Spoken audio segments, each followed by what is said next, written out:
Hi everyone, welcome back to the 100 Day series of Heal Your Inner Child. And today we're on day 71st. And in the next few days, we are going to focus on how the inner child wounds show up in relationships, right? And how we can recognize where inner child work is needed when it comes to us living through relationships with each other, right? And actually, now we are getting more deeper into the everyday life, right? When we are interacting with someone, when somebody says something and it triggers us, when we react a certain way on something. So those are signs in which we are able to actually even gauge where our inner child is probably wounded, our inner child is probably still not healed from a certain instance in the past, or there is something within us still that requires work, right? Because sometimes we've done so much work, especially in this healing environment. A lot of people who are coaches and people who have done so many modalities, they keep working on themselves in various forms, right? However, when does the real test come? The real test comes when somebody says something to you, and it is super triggering to say an older version of Anisha, but today when somebody says that to you, it really doesn't trigger you. That's where the or something happens in your life that was unexpected, and instead of losing your shit, instead of actually becoming completely out of order, you are actually in sync, you are centered, and you're able to manage whatever comes your way, right? That is where you get to know if things are working or not, right? And that's what I was telling yesterday in a tarot session. I was telling a client that, so he was telling me all the things that he's doing currently, like a lot of inner work.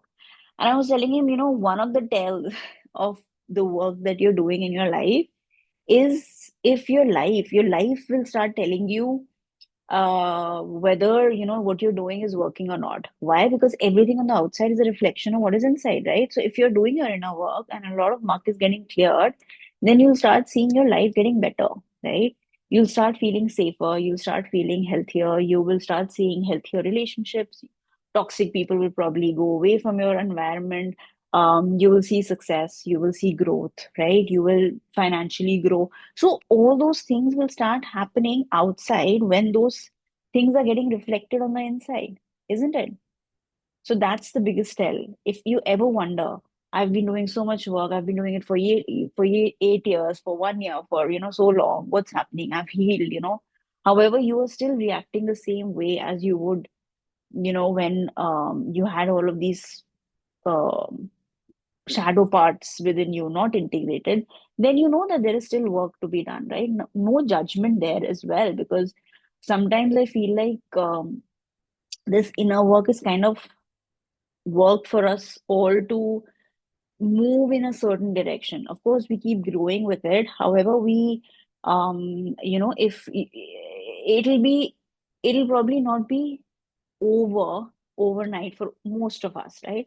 It'll take some time, right, for us to become those neutral observers. And please be gentle with yourself during this process. That's what we're learning here in Inner Child, right? Because there will be times when you would want to where you'll feel heavy, where you'll feel like you just can't do it anymore, you don't want to move forward, right? So at that time, rest, right? Take help, seek help, right? Go in that group setting, which generally, I keep telling all of my clients as well that I myself uh, get business coaching, I get personal coaching, I get one-on-one. I do sessions to understand where I'm at, where how can I grow more. So there are different aspects of my own growth that I take care of in order for myself to feel aligned, right? And that's what I recommend all my clients as well, that if you cannot do it on your own, which is absolutely understandable, because the more you grow, there will be a stage where you need other people to do other things so that you can focus on what you want to do, right? And keep going forward, moving forward. So, yeah, and that's why a lot of my clients, especially in the one-on-one work, They focus a lot on strategy as well, right? Like life is a strategy, isn't it? Like how to move forward, how to delegate, how to focus on something, how to let fear go, how to focus on that inner sanctum, building your inner. It's work in progress for all of us, and we should look at it that way instead of it looking at it as a destination that you must reach right now. You can look at it as a journey that we are all moving in that direction. All right. So, having said that, I'm Anisha, that your healer and spiritual life coach, and I've been working with folks for over a decade now. And I'm very excited that today we are on the 71st day. We are kind of moving downhill now in terms of finishing this whole you know, course. I'm excited, grateful for all the folks who've participated in the journey, and I'm inviting everyone who probably lands on this video for you to go back to day one and start your journey. Look at the comments, write down your comments, your journey, what are you going through, and of course, I invite you for one-on-one work as well. If you feel like you want to go deeper, if you feel like you want to work with me, I have all my details in the description box. Yeah. All right. So let's move to day 71st. So, as I said, today we're going to understand triggers in relationships. Okay. So, we're getting into the nitty gritties of our everyday life, and that will help us understand where it is that we need some inner child work. All right.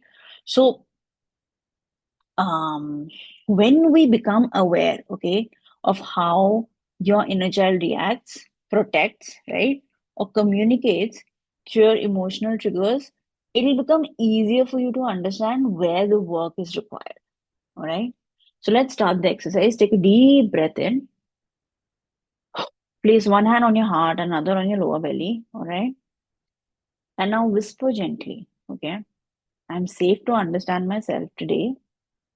Today is not about fixing anything. It's about seeing yourself with compassion. The way a loving parent would watch a sensitive child trying to navigate life. All right. So, what happens? Like in adult relationships, right? Triggers are not signs of weaknesses. Okay. They are actually, your inner child calling for safety. There is a situation, somebody said something to you, and that takes your inner child back to that unsafe situation back in life, and they start to feel like maybe they'll be attacked, maybe they'll be, they feel like their safety is in danger. All right. And that's why you feel triggered because your inner child is looking for safety at that moment. All right.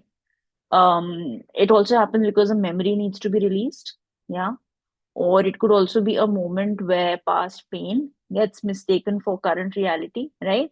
Haven't you seen when what's happening? You're talking to a friend, okay, and then they say something to you, and you get so triggered, all right?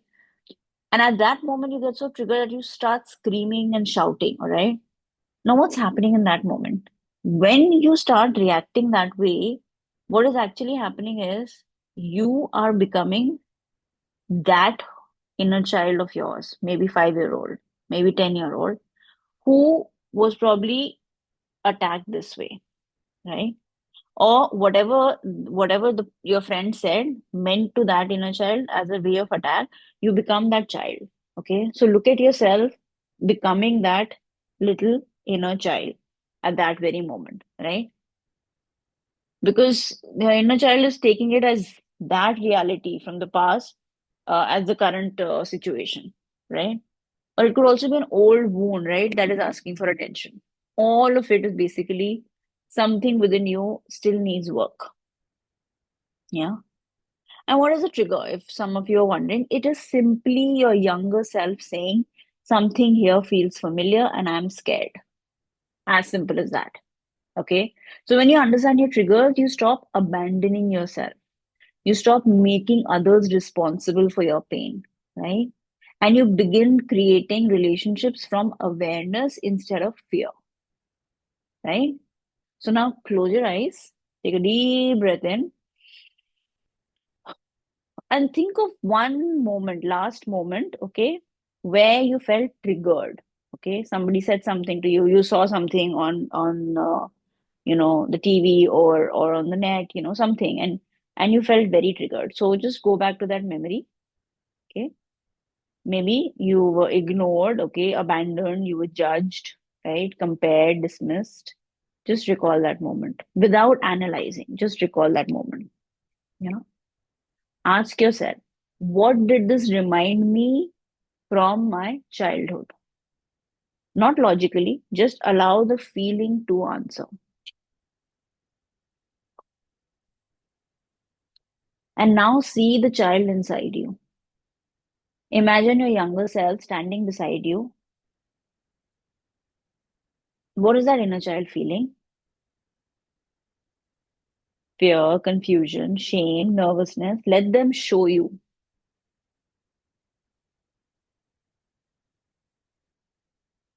And now place a hand over your heart and whisper, I am here. You're not alone. This feeling is old, but I am with you now. Feel how your body softens instantly, right?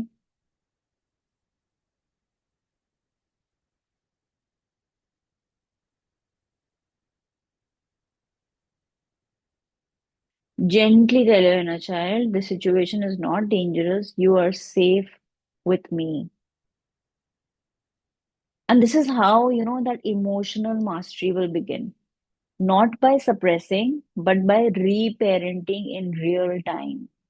So this is actually how, in situations where you feel triggered, the moment your adult self comes out, right, and reassures your inner child that it's okay. I'm there for you. I'm there, I'm holding your hand. It's okay. You will start to feel you have to basically move towards safety. The moment you've moved towards safety, and only you can do that, right? Within you, your inner child will calm down, and that situation, maybe you'll be able to look at your friend, listen to those words from a different perspective now. Maybe she didn't mean to harm you. Maybe she didn't mean to attack you. Maybe she was saying it because, for whatever reason she has. And your that those glasses of pain that you were looking through will be lifted. And now you'll be able to see clearly, you know. So that's what's happening right now. Now you can journal on this also. So let me give you a few questions, okay? The first one would be, what does my inner child fear the most in relationships? Okay. Number two, which situations make me feel small, unseen, or unsafe? Number three, where in my body do I feel this trigger? Number four, what does my inner child need from me in those moments? And number five, how can I respond differently with presence instead of panic? Yeah, beautiful. And with that, I conclude today's exercise. I will see you all tomorrow. Signing off, Anisha Dutt from Zarya Healings.